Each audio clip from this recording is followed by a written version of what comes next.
Samantagin mo, nag-aapunan ako. Umaga. Minsan kinuha ko 5:45 para makakapit ko. Walang problema. Parang hindi ka alas, puro kadiliman doon. Ito, maliwanag, hindi ba? Tinapin ni brother. Pero alam mo, Brad Arnel, itong papaksahin natin ngayon, narinig ko rin yan nung dinodoktrinan ako, pero hindi ko masyadong inintindi. Ngayon lahat natin maliliwanagan na maling-mali pala yung doktrina na narinig natin noon. Ito yung ibubulgar nga natin. At tiyak na tiyak, marami na naman pong aalis at magpapadoktrina dito po sa aming napaniwalaang nasa Bibliang aral. Sana kapatid na Arnel, loobin po ng Diyos na tawagin din sila. Sige, simulan natin yung pagsusuri. Number 4 yan, kapatid na Neddy. Ano ba pamagat ko Ito yung number 4 na doktrina nila ay yung iglesia nila. Hihimayin natin yan. Oo, kailangan himayin. At basahin natin. Utos ni Kristo na ang sino mang ibig maligtas ay dapat na maging yung kanilang relihiyon. Dapat maging iglesia nila. Oo, iglesia nila. Medyo magulo yun. Utos ni Kristo na ang sino mang ibig maligtas ay dapat maging iglesia nila. Miyembro ng kanilang iglesia. Ito. Hindi, teka. Kapatid na Jared. Doon pa lang sa gamit nila ng termino, kapatid na Arnel.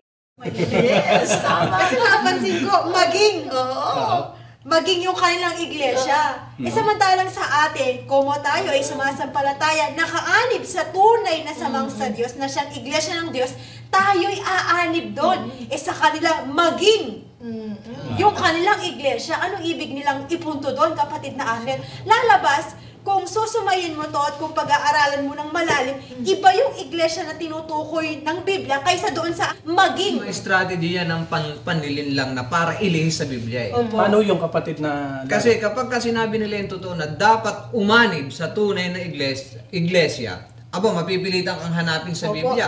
Ngayon sinabi mong, dapat kang maging, hindi ka maghahanap kasi bago eh. Correct yun. Kapatid na Larry, ang ganda po ng punto nyo. Kasi nga, syempre, hahanap ka ngayon ng batayan sa Biblia eh. Kasi utos umanib ka sa tunay na samahang sa Diyos.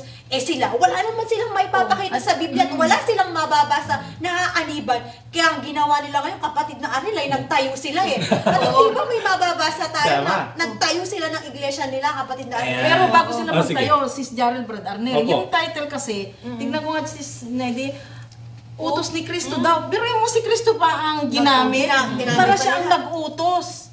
Di ba? Parang mali Pangalan ba ng ating Panginoon? Utusan ba sila ni Kristo para ang sino man daw na ibig maligtas ay dapat na maging? Yung terminong maging eh. Ito ang mabigat na dinagdag nila ang salita. Kasi nga, tama si Sis Jaren. Gusto kong sundan yung sinabi ni Sis Jaren na kasi sa Biblia, pag sinabi kasi yung siyempre tatanong tayo, alin ba yung pinaaaniban ng ating Panginoong Hesukristo reliyon? Ay di ba mayroon 12 talata sa Biblia? Ay hindi nila kayang basahin yung takot na takot sila doon sa 12 talata. Dahil kahit kailan hindi kayo yun, di ba? Alam mo kapatid na Neddy, ang ginagawa po nila dyan sa ating mga kababayan. Obserbahan niyo po, ang ginagawa nila, mind conditioning. Correct. Ini-establish nila sa isip ng mga tao na yung kanilang iglesia nasa Biblia. Pero dapat madistinggi po natin kung aling iglesia ba ito. Ito ba ang iglesyang tayo ni Kristo o sa Diyos? O ito ba naman ay iglesyang tayo lang ng tao ang maaari mong aniban dun sa kanilang doktrina? Kaya dapat maisip po natin, magmuni-muni muna po tayo bago tayo umanib yan. Kagaya niyan, ang pahayag po nila dyan, makiulit nga po yung introduction. Utos ni Kristo na ang sino mang ibig maligtas ay dapat na maging iglesia nila. Yung iglesia nila. Oo. O yung iglesyang tao. Sabayan niyo po kami sa pagbabasa mga kababayan. Tingnan niyo po dahil yung iglesyang pinaaniban nila dito sa Pilipinas, kung sino po ang nagtayo. Maaaring hindi niyo po alam ito, ibubulgar po natin. Basahin po natin yung kanilang rehistro nung nagpapasimula pa lang po sila. Ito ang rehistro nila. Kapatid na Jared, makikibasa nga po ito. Basahin po natin.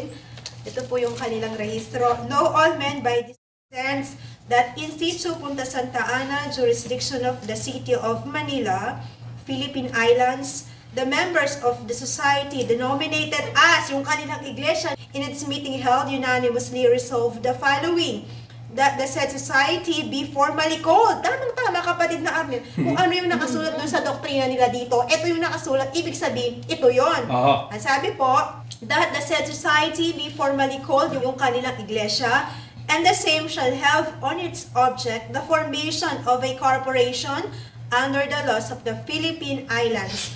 Ito po, that the founders of this association, yung tinutukoy nilang iglesia, ito kapatid na Arnel, that the founders of this association are, napakadami nila kapatid na Arnel. Pag sinabing are, plural yun eh. Marami sila sa pangunguna ng kanilang kinikilalang sugo, kapatid na Arnel. Ayan, yan palang iglesyang aaniban mo, diyan palang sa pagdodoktrina nila, hindi mo namamalayan, ang iglesyang aaniban pala natin, kung hindi tayo nag-iisip at hindi tayo mapagsuri, ang aaniban mo pala, iglesyang tayo ng tao.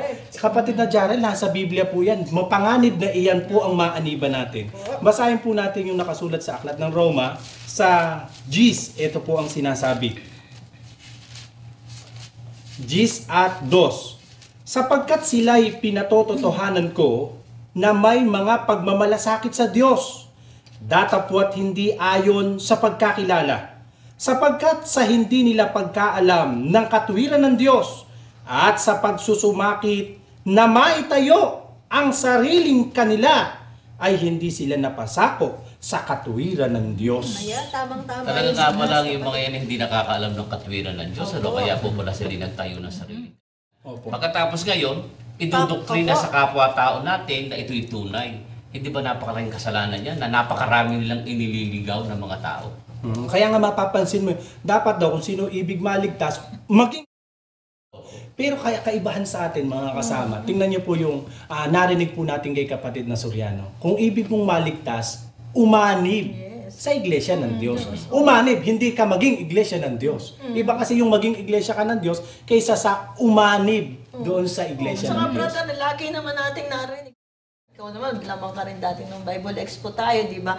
Marami naman nagtatanong kay kapatid na Eling, mga bisita. Sabi, Mr. Soriano, kapatid na Soriano, paano po ba magrelihiyon? Ano po bang aming gagawin? Napakaganda ng sagot lagi ni kapatid na Eling. Umanib po kayo dahil kami man ay umanib dun sa iglesyang nasa Biblia. Sabi ni kapatid na Eling, hindi sabi ni kapatid na Eling na ikaw ay maging. Naku, hindi sinasabi ni kapatid na ikaw ay maging ganito, ikaw ay ganito. Hindi, kundi ikaw ay umanib, kami man ay umanib doon sa iglesyang nasa Biblia. Kasi kapatid na Larry, yung iglesyang nasa Biblia, existing na yun eh.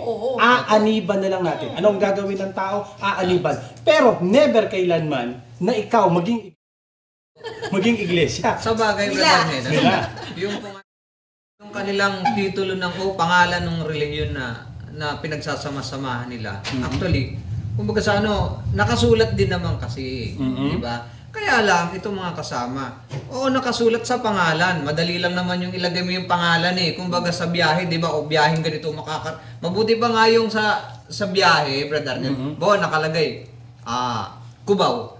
Talagang makakarating ka ng Cubao. Pero itong sa kanila, yung pangalan nandun. Pero saan ang punta mo? Kasi nga, hindi nga yung original na nakasulat sa Biblia yung inaniban mo eh. Anib nitong mga taong ito, binuo lang nitong mga taong ito, kaya tsak na tsak, ligaw ka eh. Kapatid na Larry, bali pangalan lang. Sinasabi mo, kumbaga, pangalan lang yung kinuha. Parang ganito, kapatid na Larry. Sinasabi ni Brad Larry, parang ganito yung pick up ko eh. Merong magandang movie. Naku, ang ganda ng movie. Alam niyo ginawa? Ano po? Pinirate. Tapos ibinenta. Ito maganda to. Samantalang wala naman siyang pinagpagalan doon, wala naman siyang ginawa ron. Ang nagpagal talaga doon, yung director, yung producer. Aba, ang ginawa nito walang kahirap-hirap para pakinabangan. Ang ginawa, nagpapirate na ng pirate, tapos siya ang nagbenta. Samantalang ang nasa Biblia, meron pong totoong iglesia. At hindi po doon sa pirated.